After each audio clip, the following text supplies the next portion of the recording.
it's time to add to our stitched journal. Today is all about texture.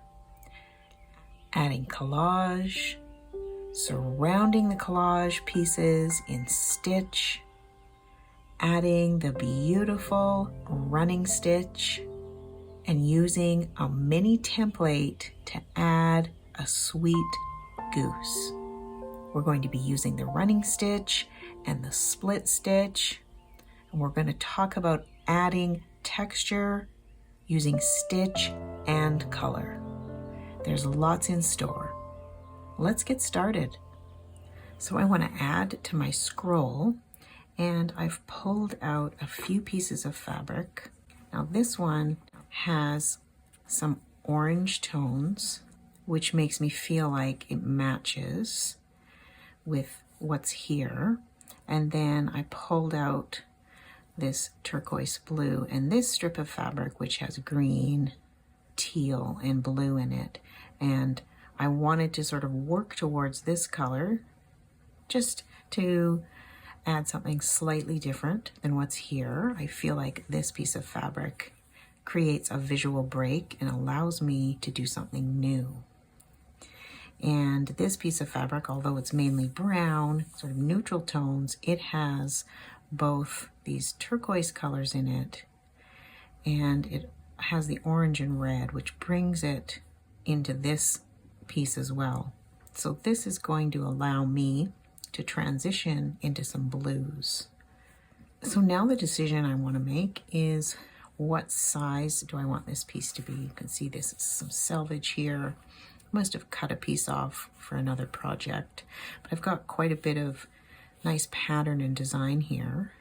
So really, you can't go wrong. I just want to make sure that I get some of all of these colors in here.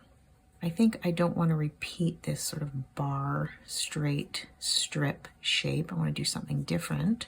So I could have a piece that's maybe in the middle somehow. I could even cut a shape out of this to highlight these circles. I could do a rounded shape or an oval shape. So I can just play around with this, move it around. I could even use this line that's already here and create something. So I'm going to bring out my small scissors here, and I think I'm going to just cut a shape.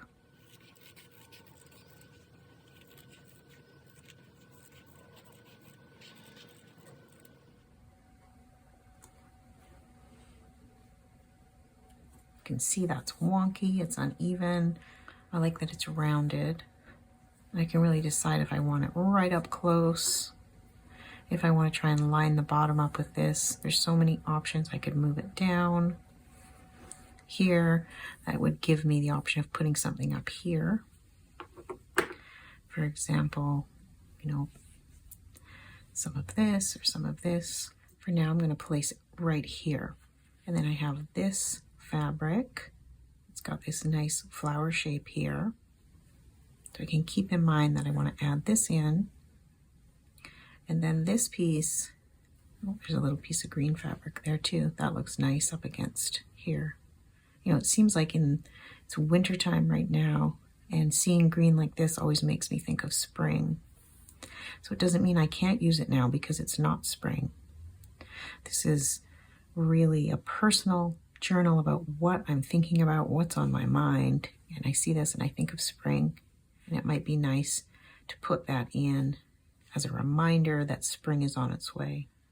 I just placed this here by accident, but I actually like this along the bottom as well. The nice thing about this fabric is both sides are almost the same. I'm going to save this green piece. I'm going to move it further down. So at this point I could use pins, or I could baste these in place. Either one would work. I tend to like to use thread basting when I can, because then I don't end up with pins. If I stop stitching and put this away, then I'm not going to come back to some pins and accidentally poke myself. So I'm going to baste these two down and then decide what to do next with this other piece of fabric. I have this sewing thread that's right beside me. I really could choose any color and just grab what's to hand here. I'm going to use a needle threader now. To baste, what I do is I do a quilter's knot. I point the thread at the sharp end of the needle. I wrap it around a few times. I pinch that wrapping and I pull it all the way to the end. And when I baste, I usually place a knot at the end of my thread. And then when I'm finished basting, I don't knot the thread. I leave the thread loose. And that makes it fairly easy to pull out when I'm done. So at the last second, I decided to flip this piece and I liked it in this orientation. So this is now basted down with just a few stitches. So I'm going to add some stitching around this and maybe even some more here. And then I've pulled out the white embroidery floss, which is the same floss I used to stitch my 2026. So for the sake of continuity, it's going to be nice to bring that floss into another part of the piece. And I also think that that white shows up so nice against this dark, dark blue. And I'm going to use 2 strands of floss. That's what I prefer to use when I stitch, but you can use as many strands as you like. So first I'm going to surround this collage piece with straight stitches. This is going to secure this piece down so I can remove the basting stitches. And it's going to add a nice layer of color and texture. I'm going to make these straight stitches fairly long and I'm going to space them out. So they're making really nice bold marks. And now I'm going to continue with this white floss and I'm going to add some running stitch. I'm going to add it in the areas of dark blue. I'm going to start here along the bottom of this blue piece. And I'm going to stitch in all the areas of this dark blue and surround these collage pieces in this running stitch. I've decided to offset the rows of stitches instead of trying to line them up. And that gives a really nice look.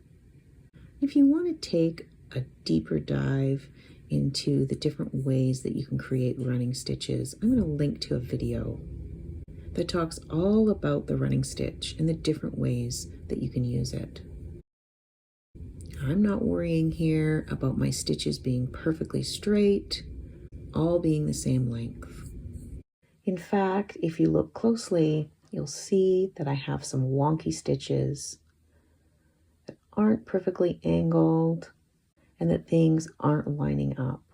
So I haven't marked any lines. I'm just doing this freehand. And I want to encourage you to not rip out your stitching. If you see some wonky lines, I really want you to consider letting those be. This is a journal. It doesn't have to be perfect. And if your lines aren't straight or perfect, that's okay. Maybe you're feeling wonky. Maybe you have things going on in your life that are tough. I know that I do right now. And so if that's reflected in your stitching, then it really is just an honest journal. So here I've surrounded the bottom, the side, and the top of my 2026 in these running stitches. And I can tell you that I can see where the wonky stitches are and that it's not perfect. And it's okay. And I really am liking the look of these white stitches on this dark background. So this is something that I think I'm going to want to continue as I build this collage. I'm going to surround everything in the running stitches. Now, of course, you can put your running stitches even through the patchwork, and that's really beautiful too. So that's also an option. You really can do whatever you want and experiment with different types of effects. Now, I haven't forgotten about my other pieces of patchwork that I had brought out earlier, those beautiful turquoise colors.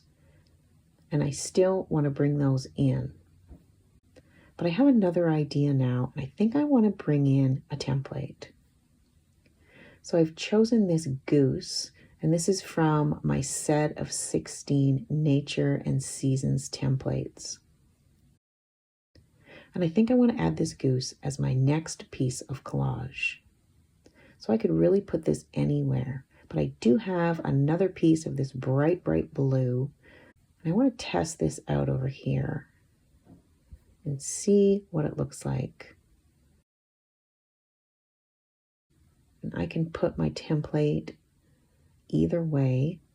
I think I really like the way that that looks. And I still want to bring in these other pieces. I'm not forgetting about them. I have them here in front of me. And I have a smaller piece of this blue and white fabric. I think might look nice. Yeah, I like the way that that looks underneath the goose. So there's my next piece of collage. So I want to base this in place before I trace the template. So I have these two pieces basted down with just a couple of stitches, and now I'm going to bring in my template, and I'm using a friction erasable pen.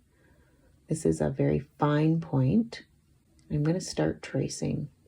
But when you're tracing something really small like this, it may be easier to use a dotting motion if when you're trying to trace, it's really pulling on the fabric.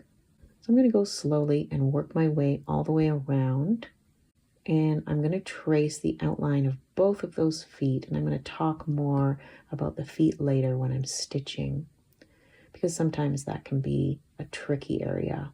So there's my goose, and now I'm ready to stitch. I'm going to continue with these 2 strands of white floss. And because I have my 2026 in white and I'm using the same color background again, it's going to add some continuity to use the white floss here.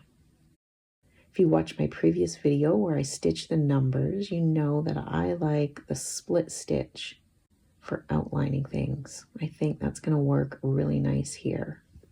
So it's very similar to the back stitch, where you take a stitch beyond where you've been and then you come back to where you were. The difference is that you place your needle right in the middle of your previous stitch, splitting it. And because I have 2 strands of floss, it's really easy to split that stitch. It gives that really beautiful chain link appearance. So I'm going to work my way down to the feet. So sometimes, especially when it comes to these tiny templates, legs and feet can become difficult or confusing in figuring out where to stitch. And here, both of the feet of this goose are kind of one in the tracing here. So one thing you can do is pull out the template and have a look at it, and that can give you an idea about how to make the 2 legs and the feet.